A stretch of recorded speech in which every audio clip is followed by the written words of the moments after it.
Hello and welcome to the Oak Tree Journeys. I am Mandy Oaks. Grace and peace to you, friends, and welcome to the Encyclopedia Challenge. What is the Encyclopedia Challenge? Well, that is just where I read from two encyclopedias. The goal is to try to get through an entire encyclopedia. I am reading from the main source right now, the New Imperial Encyclopedia and Dictionary from 1909, which I will be reading from until I get to the end of my set. Unfortunately, I do not have the full volumes yet, but I'm also reading from the Encyclopedia Americana from 1956. So where the New Imperial Encyclopedia and Dictionary leave off, we will read the Encyclopedia Americana in full. But I also go back to that. I go back and forth from them if there's something else that sounds interesting or we want to learn about. All right, and don't forget to like and share this video and podcast if you know anyone who enjoys words or who that you've ever heard, hey, I want to read the entire encyclopedia, but I don't have time. Well, this is for you. This is bite-sized pieces of the encyclopedia entries. And I do have to say, I did record this once. I did it at my grandfather's house. However, there were too many factors going on. His landline, yes, he has a landline. His landline kept ringing. And then my dog kept barking at him. And then the sound, I thought, well, I'll just use it anyway. But then the sound was a little wonky. So I'm not sure exactly what happened there. But, so this is the second recording of this. So hopefully I can get through it without having to re-record it. So we'll see. But we stopped at, with the name Edwin Austin Abbey, or Abbey. So we're in the Abbeys right now. That's ABBEY. And there is a flaw in the New Imperial Encyclopedia and Dictionary of 1909. I'm sure there's more than one, but this is a major one that it's hard to miss. It's a glaring flaw. So we have for Abbie Henry, who is a poet and journalist. That's where we begin today. And then it skips to Abbiate Grasso, which is a town, and then it goes back to the Abbeys, and it goes to Henry E. Abbey. So that is a little error there. It should be Abbie Henry E, then Abbiate Grasso. Now, even though that's what it should be, I'm going to read it as it is in the Encyclopedia and Dictionary, but I just wanted to let you know that, yes, I know my alphabet, and I do realize that we're going from Abbie Henry to Abbiate Grasso back to Abbie Henry. All right, so Abbie Henry, who is a poet and journalist, born Rondout in New York in 1842, July 11th. He has published several collections of pleasing verse: May Dreams, 1862, Ralph and Other Poems, 1866, Stories in Verse, 1869, Ballads of Good Deeds, 1872, Ballads of Good Deeds and Other Poems, 1876, The City of Success and Other Poems, 1883, Collected Works of 1885, Complete Edition, 1904, and then Phaeton, 1901. So, whenever this was written, he was still alive, and someone really, really liked his work. But if you've ever read his stuff, let us know. In fact, if you've ever read any of the books that these entries mention, I would love to hear about it and your thoughts on those books. Abbiate Grasso is a town of Italy, province of Milan, 14 miles west-southwest from Milan City, on the Canal de Bergardo. It has silk manufacturers, and the population of the day was 10,480. Now here's where we're going to Abbie Henry E., who was a theatrical manager, born in Akron, Oregon, in 1846. He learned the jewelry business and for a time kept a store in Buffalo, New York. He began his theatrical career as advance agent for Edwin Adams in 1970, and the following year was lessee of the Akron Opera House. He was manager for John T. Raymond and for Miss Crabtree or Loda and in 1876 was manager of the Park Theater in New York.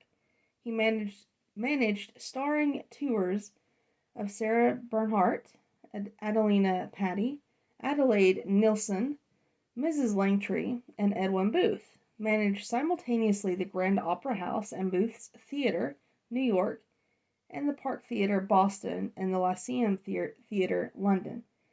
He opened the Metropolitan Opera House, New York, and conducted the tour of America of Henry Irving. His management had remarkable success. He died in 1896. All right, and the next one is Abbon of Fleury, or Abbo Floresiensis, from 954 to 1004, born near Orleans. He assisted Archbishop Oswald of York in restoring the monastic system, and in 970 was made Abbot of Fleury, was twice sent to Rome by Robert the Wise, each time nullifying a threatened papal interdict. He was killed while quelling a monkish revolt. He wrote the lives of the Roman pontiffs, etc. Now, this is where I'm going to pause and go to the 1956 Encyclopedia Americana and read about the Abbot of Fleury there. So he was a French theologian, born near Orleans about 945, died Fleury November 13th of 1004. He studied at Reims and Paris, acquiring great repute as a scholar and scientist. Oswald, Archbishop of York, induced him to teach for 2 years in the Abbey of Romsey and aid in restoring the monastic system. On his return to France, he became Abbot of Fleury and built up a thriving school there. He was sent by Robert II, son of Hugh Capet, on 2 missions to Rome, 986 and 996, and each time succeeded in warding off a papal interdict. Later, while trying to reform the discipline of the priory of La Real, Gascony, he was killed. He wrote Lives of the Popes down to Gregory I. So there we get a little, even though it's still short, a deeper look into his life. Okay, and then the next one is Abbott. That's Abbot, which means father, and it says see also Abba. Name originally given in any aged monk, or given to any aged monk, afterward more strictly applied to the superior of a monastery or abbey. Since the 6th century, abbots have belonged to the clerical orders, but at first they were not necessarily priests. After the Second Nicene Council in 787, abbots were empowered to consecrate monks for the lower sacred orders, but they remained in subordination under their diocesan bishops until the 11th century. As abbeys became wealthy, abbots increased in power and influence. Many received episcopal titles, and all were ranked as prelates of the church next to the bishops, and had the right of voting in church councils. Even abbesses contended for the same honors and privileges, but without success, unfortunately. In the 8th and 9th century, abbeys began to come into the hands of laymen as rewards for military service. In the 10th century, many of the chief abbeys in Christendom were under lay abbeys, abbots militates, or abbacamites, while subordinate deans or priors had the spiritual oversight. The members of the royal household received grants of abbeys as their maintenance, and the king kept the richest for himself. Thus, Hugo Capet of France was lay abbot of Saint Denis near Paris. Sometimes converts of nuns were granted to men, and monasteries to women of rank. These abuses were, in a great measure, reformed during the 10th century. After the Reformation of the Order of Benedictines, monasteries arose that were dependent upon the mother monastery of Clugny and without abbots, being presided over by priors or pro-abbots. Of the orders founded after the 11th century, only some named the superiors of their convents abbots. Most, from humility or other cause, used the titles of prior, major, guardian, or rector. Abbesses have almost always remained under the jurisdiction of their diocesan bishop, but the Abbots of independent or liberated abbeys acknowledged no lord but the Pope. In the Middle Ages, the so-called abbots matroti frequently enjoyed episcopal titles, but only a few had dioceses. Before the period of secularization in Germany, several of the abbots in that country had princely titles and powers. In England, there were a considerable number of mitred abbots who sat and voted in the House of Lords. The election of an abbot belongs, as a rule, to the chapter or assembly of the monks, and is afterward confirmed by the Pope or by the bishop, according as the monastery is independent or under episcopal jurisdiction. But from early times, the Pope in Italy has claimed the right of conferring abbacies, and the Concordat of 1516 gave that right to the King of France. Non-monastic clergy who possessed monasteries were styled secular abbots, while their vicars, who discharged the duties, as well as all abbots who belonged to the monastic order, were styled regular abbots. In those countries which joined in the Reformation, the possessions of abbeys were mostly confiscated by the crown. But in Hanover, Brunswick, and Württemberg, several monasteries and convents were retained as educational establishments. In the Greek Church, the superiors of convents are called hegemoni or mondrites, and general abbots archimandrites. Okay, and that was a very long definition, but the history of Abbott is very interesting. And we're going to take a quick pause while I drink some water. Okay, I am back, and moving on to Abbott Charles J. That's Abbott. C. Colchester Lord. Now we're on to Abbott Charles Greeley, who was an astrophysical investigator. That sounds really cool. Born Wilton, New Hampshire in 1872, May 31st, he attended the public schools Phillips Andover Academy and the Massachusetts Institute of Technology, graduating from the latter in 1894 with a B.S. M.S. in 1895. In June 1895, he became assistant of the Smithsonian Astrophysical Observatory and acting in charge January 1896 and acting director July 1906. During this time, he was chiefly engaged in original research on the intensity of solar radiation and its effect on terrestrial climate.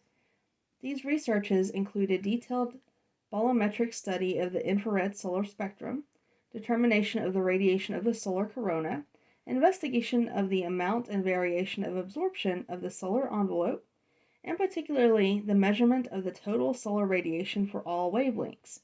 Their transmission is in the Earth's atmosphere, the determination of their variability, and the effect of their variations upon terrestrial temperature. In these studies, he invented or improved numerous devices for the measurement of radiation.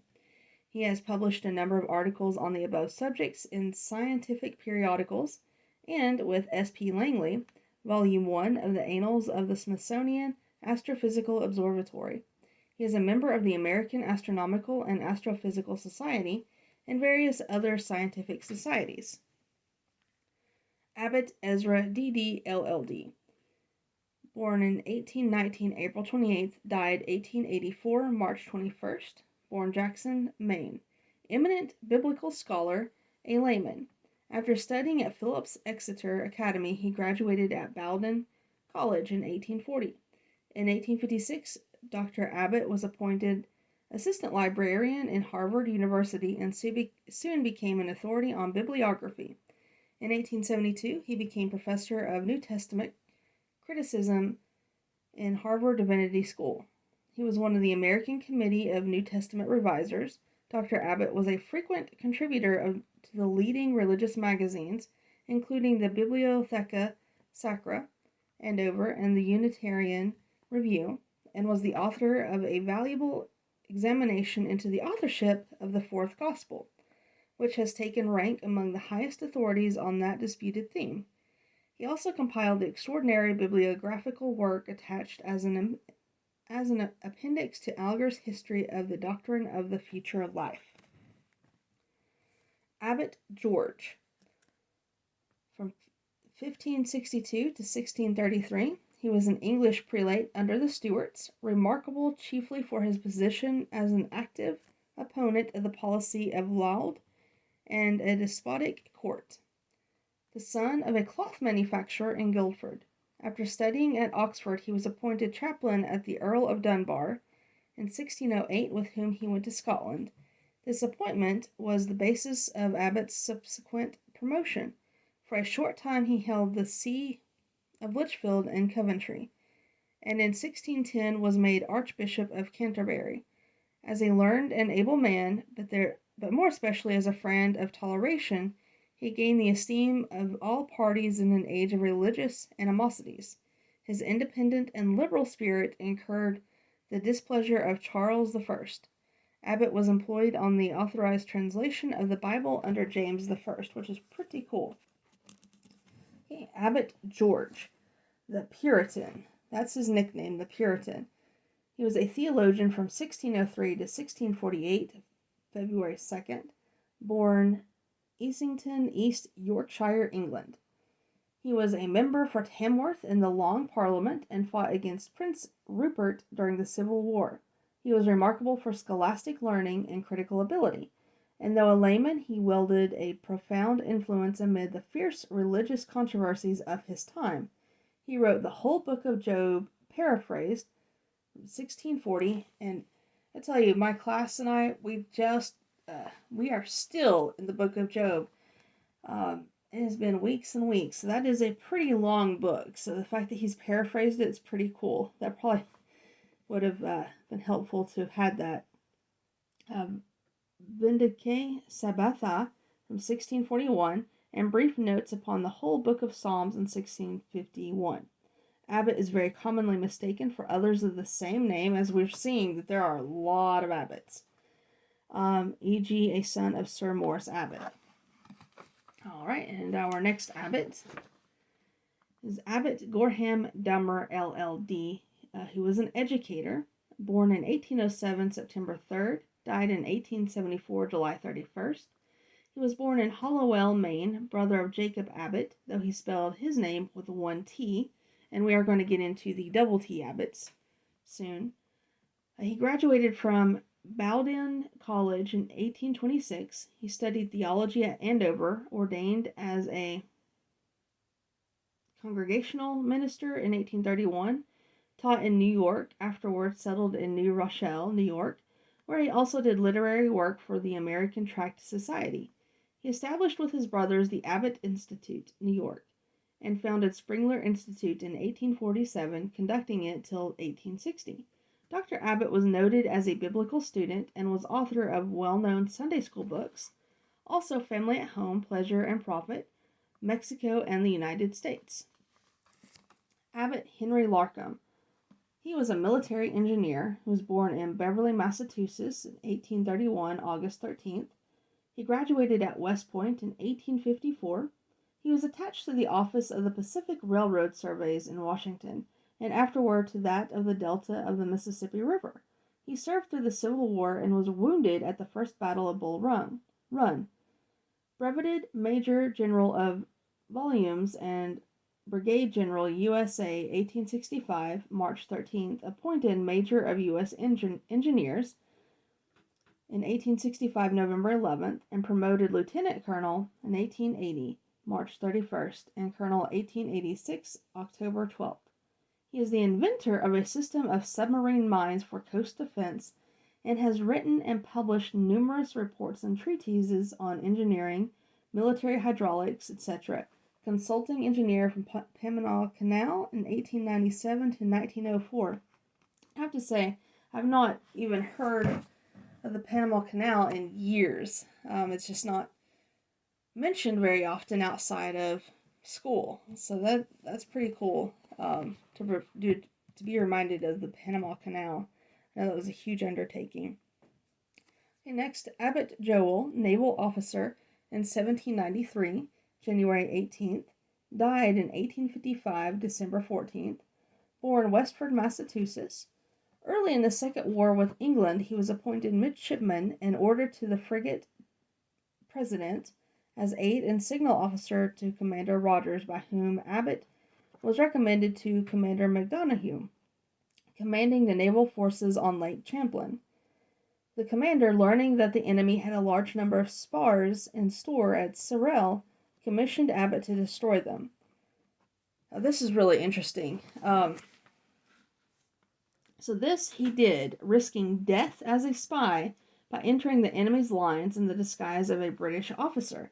But the hardships attending the exploit left him on his return in a state of nervous prostration from which he was long in rallying. For gallantry in this instance, as well as in an action off Cumberland Head, 1814, Congress promoted him to lieutenant and voted him a sword. He was placed in charge of a private craft, the Mariana, captured off the coast of Africa in 1818. The crew mutinied on the home voyage, but Abbott held them at bay and successfully brought the vessel to port. He was appointed commander in 1838 and was in command of the Boston Navy Yard from 1839 to 1842 and commanded the Macedonian of the Japan expedition in 1852, succeeding Commander Perry as flag officer of the squadron. He died in Hong Kong.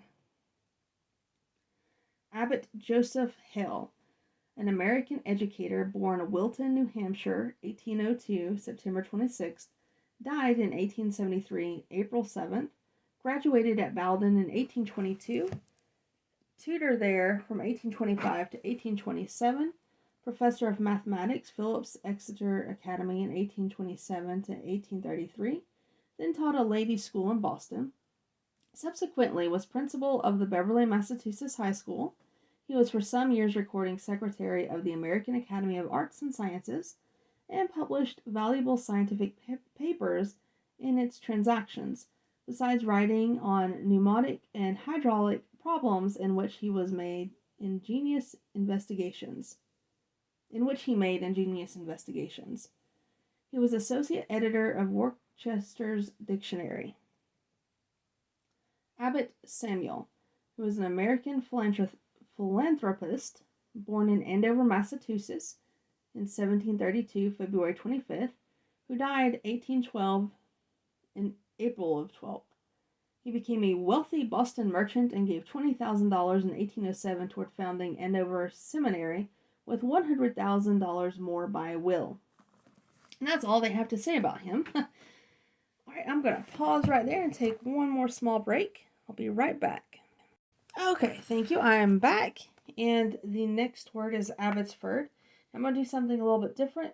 I'm going to read from the 1956 version and then go to the 1909 Encyclopedia. So Abbotsford, a fording place of the Tweed near its confluence of the Yarrow, the name given by Sir Walter Scott to his property there bought in 1811 in memory of its use by the monks of Melrose Abbey, it being at the time known as the Clarity or Muddy Hole. The site is a low hillside on the southern bank, overlooked by the Selkirks. At first only a villa, now the west wing of the pile, he was seized with the idea of founding a great feudal family of the old Scotch pattern, with this for a baronial seat, and gradually added other sections copying old Scott mansions or ruins, or special features of them, making an irregular, rambling, picturesque abode a quote. Oh, excuse me, that is not in the quote. Quote, a romance in stone and lime. End quote. It remained in Scott's family for 4 generations. Okay, so that's from the 1956 Encyclopedia Americana. So let's take a look at Abbotsford from the New Imperial Encyclopedia and Dictionary of 1909. The seat of Sir Walter Scott, on the south bank of the Tweed, a little above its confluence with the Gala, and about 3 miles from the town of Melrose, before it became in 1811 the property of Sir Walter. The site of the house and grounds of Abbotsford formed a small farm known by the name of Clarity Hole. The new name was the invention of the poet, whom it pleased thus to connect himself with the days when Melrose abbots passed over the fords of the Tweed. On this spot, a sloping bank overhanging the river, with the Selkirk hills behind, he built at first a small villa, now the western wing of the castle, Afterwards, as his fortune increased, he added the remaining portions of the building on no uniform plan. See, if you notice, this one says no uniform plan, but the other one mentioned that he was doing it as old Scotch mansions or ruins. Okay. But with the desire of combining it in some of the features and even actual remains of those ancient works of Scottish architecture which he most venerated. The result was that singularly picturesque and irregular pile, which has been aptly characterized as, quote, a romance in stone and lime, end quote. The present proprietor of Abbotsford is the Honorary Joseph Constable Maxwell, son of Lord Herries, who in 1873 married a great-granddaughter of the novelist and assumed the name of Scott. Abbotsford is visited annually by thousands of people in every nationality. Now, I'm kind of the curious mind here. I want to know if that is still in existence today. So what I will do is I will research that, and I'll probably make a bonus podcast for you listeners out there. A little bit about Abbotsford. I think that would be fun to know more about. Okay, and moving on to Abbott, and as promised, there are 2 T's in these Abbotts, so it's Abbott. So Alexander Kreber, American hygienist, born Baltimore, Maryland in 1860, February 26th. He was educated at Johns Hopkins University and at the Universities of Maryland, Munich, and Berlin. He is a fellow of the College of Physicians in Philadelphia and a member of numerous scientific societies. In 1900 was professor of hygiene and director of the laboratory, I always want to say laboratory, of hygiene in the University of Pennsylvania. His publications include The Principles of Bacteriology from 1892 to 1902, The Hygiene of Transmissible Diseases in 1899 to 1902, and numerous papers on bacteriology and hygiene. Then Abbott Austin, LLD, who was a legal writer, born Boston 1831, December 18th, and died 1896, April 19th. Removing to New York, he graduated at the University of that city and there began to practice law. In early life, he joined with his brothers Benjamin V. and Lyman in writing 2 novels, Connecticut Corners, 1855, and Matthew Carabby in 1858. He is known as the compiler, in part jointly with his brother Benjamin V., of legal reports and of digests of federal and state laws of very high value to the profession. Okay. Abbott Benjamin, minister of the Methodist Episcopal Church. From 1732, so he was born in 1732 and died in 1796. This is written kind of weird. August 14th, born on Long Island, New York. In youth, he spent several years in Philadelphia, where he led a profligate life. At the age of 33 in New Jersey, he was converted under the preaching of an itinerant Methodist, and soon entered with fervent zeal on the work of preaching. Good for him. After 16 years as a local preacher, he served as an itinerant in New York and New Jersey, and from 1793 as an elder in Maryland. He lacked education, but possessed a natural eloquence, which, with his fervid piety, gave him wonderful effectiveness in the pulpit, so that multitudes of rough and hardened men were melted under his appeals. He died in Salem, New Jersey. What a huge compliment. Hardened men were melted under his appeals. Pretty cool. Abbott Benjamin Vaughan, legal writer, 1830, June 4th, died 1890, February 17th, born in Boston, son of Jacob Abbott. He was educated at the University of the City of New York and was admitted to the bar in 1851. He has been indefatigable and prolific in the production, partly in conjunction with his brother Austin, of volumes of digests of federal and state laws. He has written many other works on various departments of law, and was a member of the National Commission to prepare a digest of the laws of the United States, which occupied 3 years. and compressed 16 volumes into one large octavo. Thence till 1879 he was occupied on a great revision of the United States Digest. Among his lesser works are Judge and Jury of 1880, collected contributions to periodicals, a Chautauqua book, The Traveling Law School, and Famous Trials 1880. He died in Brooklyn. Abbott Charles C. Tinturden Lord. So we won't get to him until the T's. Abbott Charles CONRAD, M.D., naturalist, born Trenton, New Jersey, of Quaker ancestry. Wow, I have not heard that term in a long time either. We used to play a game called Quaker's Meeting, and if you've never played it or don't know what that is, hit me up and I'll tell you. But it is a game. He was born in 1843, June 4th, educated at an academy in Trenton. He studied medicine at the University of Pennsylvania and graduated 1865.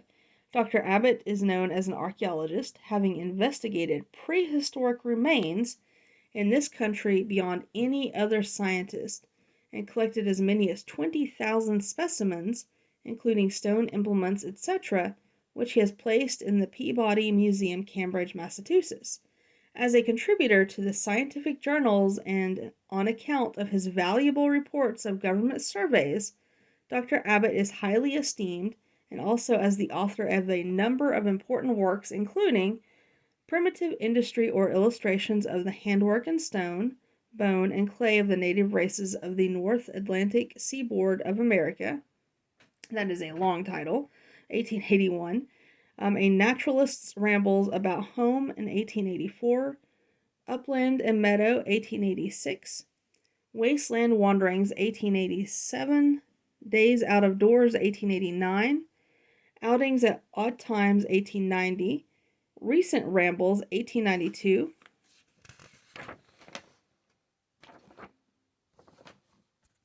Travels in a Treehouse, 1894, The Birds About Us, 1894, Notes of the Night, 1895, A Colonial Wooing Novel, 1895, Birdland Echoes, 1896, When the Century Was New novel, 1897, The Hermit of Nottingham novel, 1897, The Freedom of Fields, 1898, Clear Skies and Cloudy, 1899, The Nature's Realm, 1900, Reports on Indian Stone Implements in American Naturalist, 1872, revised and enlarged as Stone Age in New Jersey in Smithsonian Annual Report of 1876.